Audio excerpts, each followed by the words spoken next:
chose us. Pioneers started on my corner like the cold crush. Had smokers lining up the block like a gold rush. The saying live fast and die young is what they told us. The way that they... What's up, YouTube?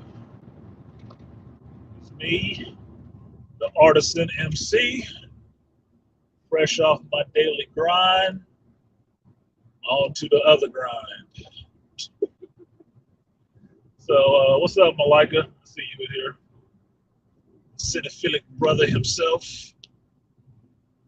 What up, Ollie? Malika in here was good. What's up, Ollie? Good to see you. Yeah, man, Ollie and Joe had a good conversation Saturday, boy. It went all over the place. That was some good deep shit right there. It had me thinking of some stuff too, Ollie, but I didn't write it down, and I had enough on my plate today, so it's not coming to mind exactly what it was. Maybe I'll remember by the time we get to Saturday. But I put this up because it's in response to the one I did yesterday about Homeland. As I told you guys, G Serotonin had recommended a book series to me, which were the Driz stories by R.A. Salvatore, and based on how G was talking about the books, I actually decided to give it a read, right?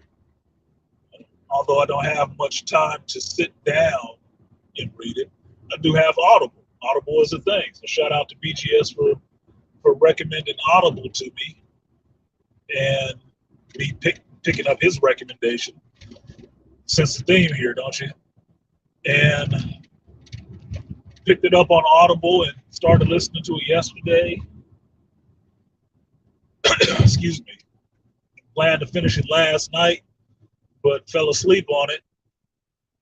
Started it before I fell asleep yesterday, and finished it today and moved right on to the next book because I was that engrossed in what was going on with the story and the story of this character. And I got to give props to G. This has been a good story. It has been a good story. So, thinking about the title, first book was Homeland. The next one in this series is called Exile. And I'm already on Exile. Already a couple hours into Exile. The only thing that stopped me was my earbuds dying. But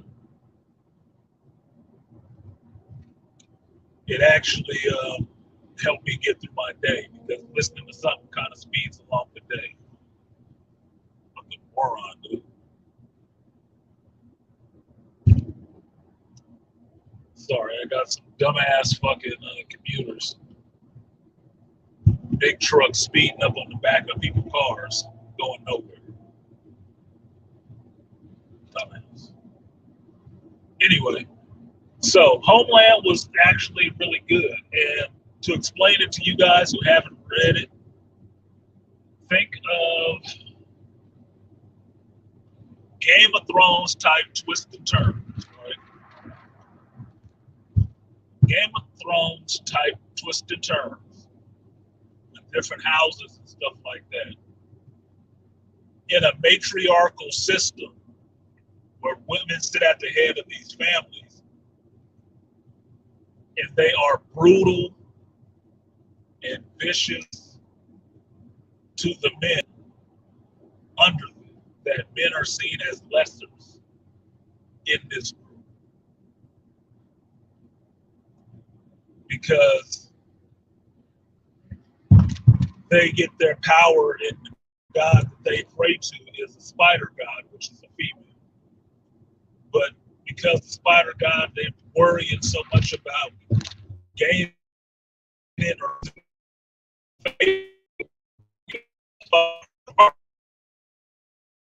worship, they are constantly in fear and backbiting each other to move themselves up the hierarchy of families. And it's all chicks. I'm like, damn, dude, this is really, like G said when he pitched it to me, it's like a lot of parallels in the black community that we talk about in this space. Oh hell yeah, it is. There's hella parallels to the shit that go on. So much so, I would be hard pressed not to try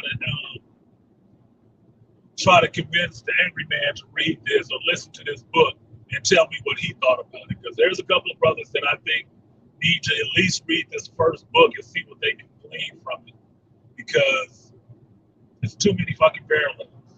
It's too many parallels that the manosphere will be able to see in this book to not think that maybe in some way this was, emblematic of the black community, even though it's not written by a black man, it's written by some white people. Salvatore, he's at least probably Italian or something like that, or of some Italian descent. It's yeah. I think that's what got me into the story more outside of the fact that the story is all involved in dark elves. And if you don't know fantasy lore, dark elves are just like regular elves, except they may live underground and practice black magic, dark magic. Right? So these dark elves is what the whole story is based on. And their life living underground, serving in these different houses, and paying their favors or whatever to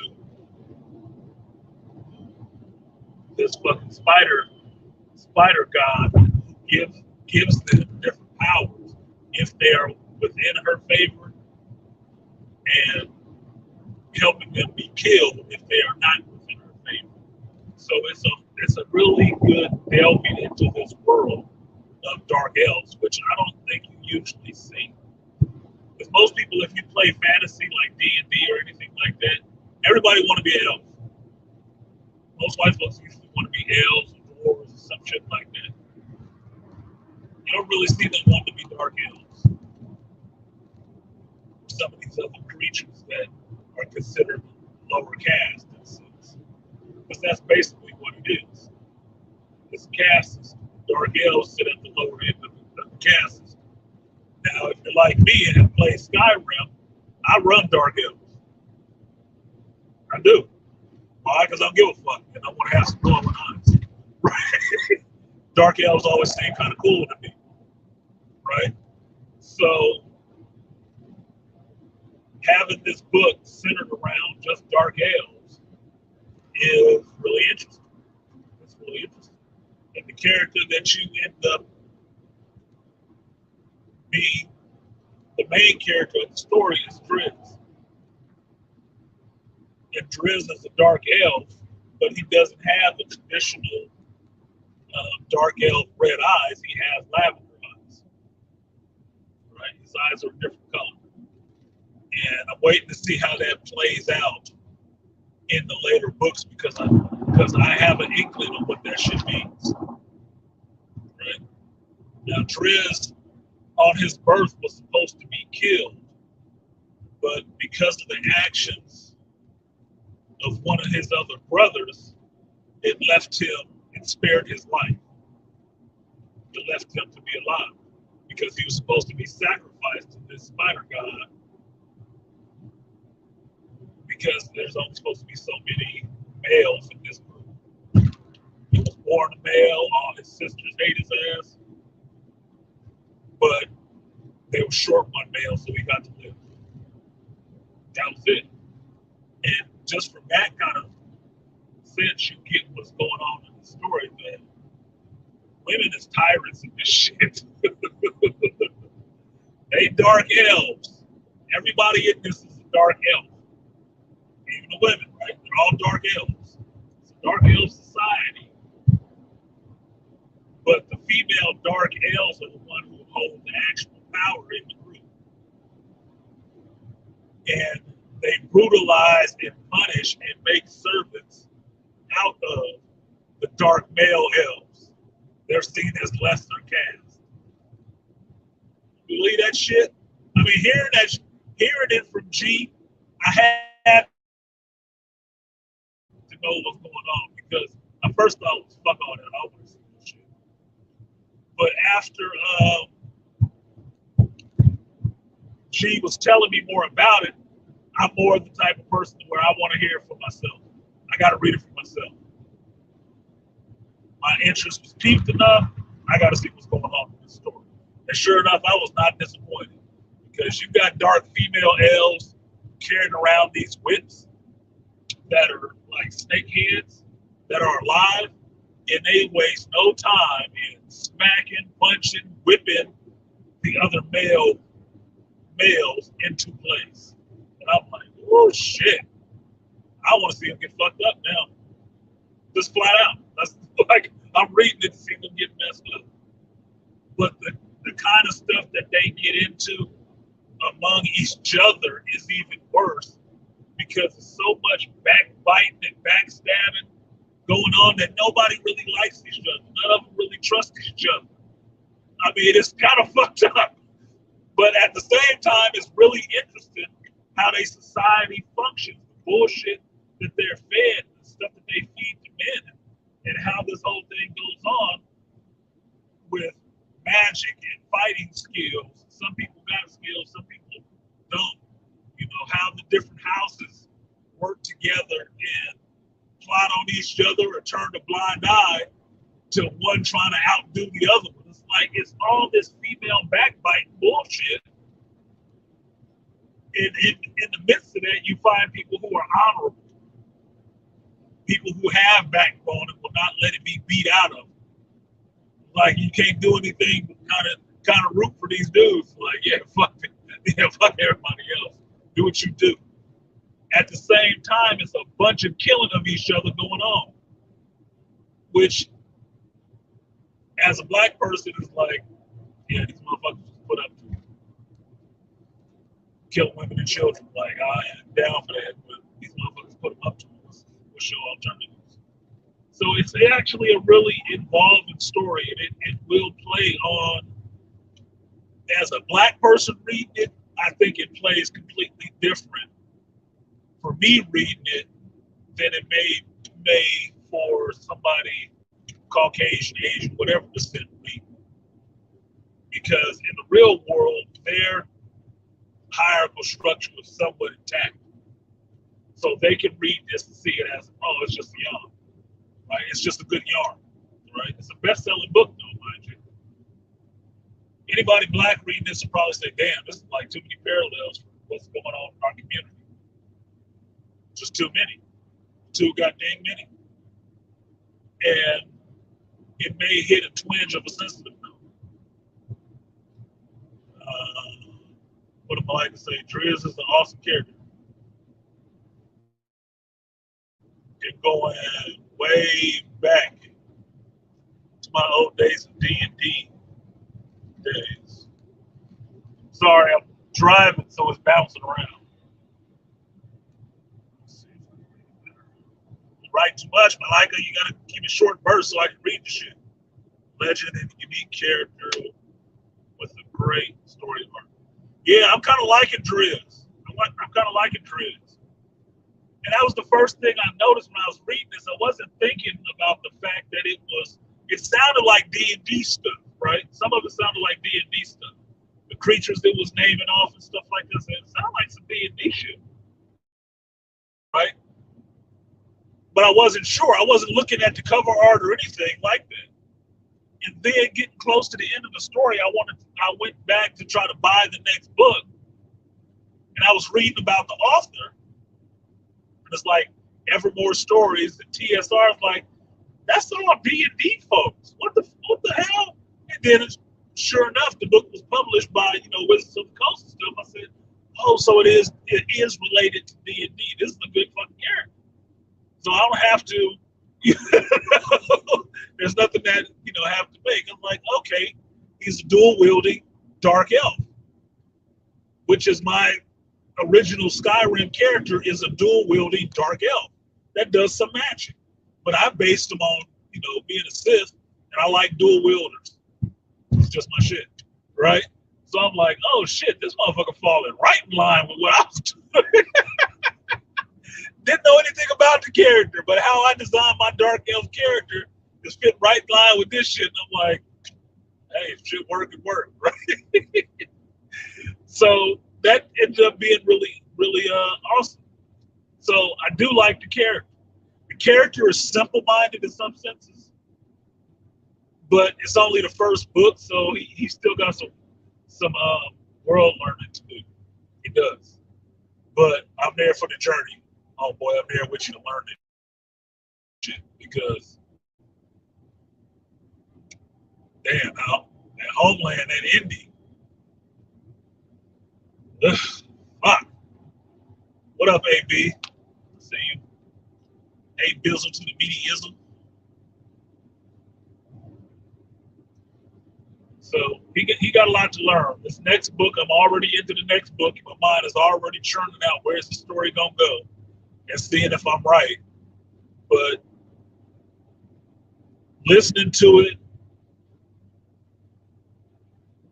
is fun. It's fun in the way that I was actually. I remember when BGS first said this to me about the Audible thing.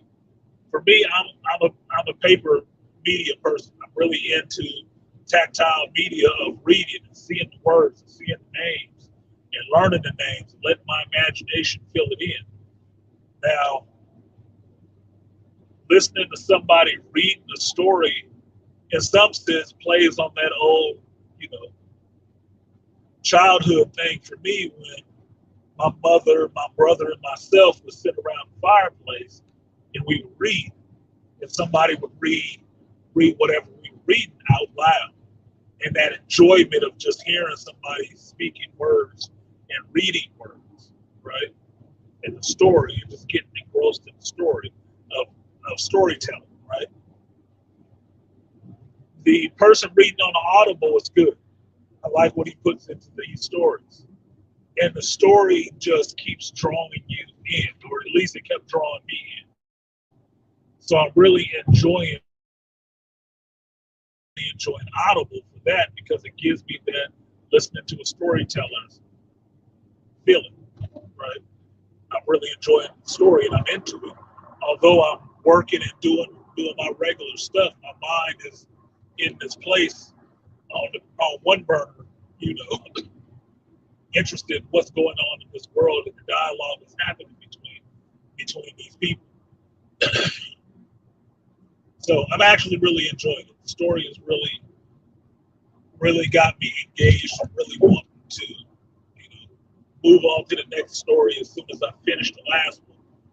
It wasn't gonna be something that, let me just sit with this a couple of days. Like, no, let me go. I gotta see what else happening. What the fuck? Moving on. Let me get the next book and move on to the next book. And sure enough, I'm on the second book already. So I'd recommend it. So I'm gonna get into the story a little bit more with G.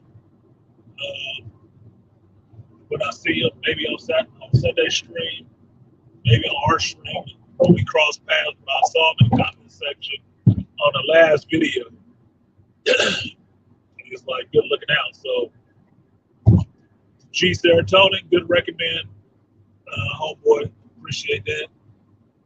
That was a good recommendation. And I'm into the series right now. I don't know if I'm gonna finish out everything on that one, but I am into the story of Trez and what's going on with him because that brother going through that dark elf is going through. he gets some shit in one book. It's like, dude, your life, nigga, life. Motherfuckers don't like you for what? But they suck. So I'm into it, and that's all I wanted to actually share. So if you don't know about the Drez story, the Homeland, the Drez series, start with Homeland. You can get it on Audible. You don't feel like paying for it if you got a credit on Audible. Use that one credit, listen to it. You got time. It's 10 hours. see if you get into it as well. So that's it. I'm on my way to the shop. Got some work to take care of there. So I will see you guys next time. Thanks for coming through, and I'll see you next time. Peace. I saw, I'm conquered, I'm bald. Yeah. I changed, I saw, I'm conquered, I'm bald. Yeah. Yo, we should get him, so I got him.